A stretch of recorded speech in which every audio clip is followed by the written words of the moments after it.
কোরআন যারা পড়বে তারা ভদ্র হবে, ঠিক কিনা? এজন্য যে মা বাবারা ছেলেমেয়েদেরকে ভদ্র বানাতে চান, ছেলেমেয়েদেরকে এই একটা বই পড়ায় দেবেন, বইটার নাম। এজন্য আমি সব সময় বলি, teach your children the Holi Quran. The Holi Quran will teach your children everything in the world. আপনি আপনার ছেলের শুধু এই কোরআনটা শিখায় দেন, এই কোরআন আপনার ছেলের গোটা বিশ্বটা শিখায় দেবে, ঠিক কিনা? কারণ কোরআন পড়লে আপনার ছেলে ভদ্র হবে, মার্জিত হবে, সুশিক্ষিত হবে। কারণ কোরআনের প্রথম কথাই হচ্ছে পড়ো। কোরআনের প্রথম কথা কি? মুসলমানদের না পড়ে উপায় আছে?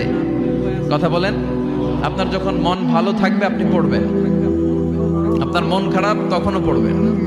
সুস্থ আছেন পড়েন, অসুস্থ পড়েন, দেশে আছেন পড়েন, দেশের বাইরে পড়েন, মারা যাচ্ছেন তখনও পড়বেন, পড়তে পড়তে মরবেন, ঠিক কিনা? অনেকে বলবে হুজুর মরতাছি আবার কি পড়বো? তখন পড়বেন লা ইলাহা মুহাম্মাদুর। কোরআনের প্রথম কথা হচ্ছে ইকরা। কোরআনের প্রথম কথা কি?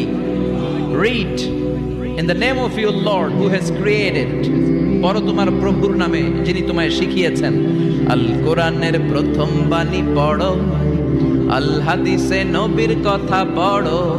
আল কোরআনের প্রথম বাণী পড়ো, আল হাদিসে নবীর কথা পড়ো।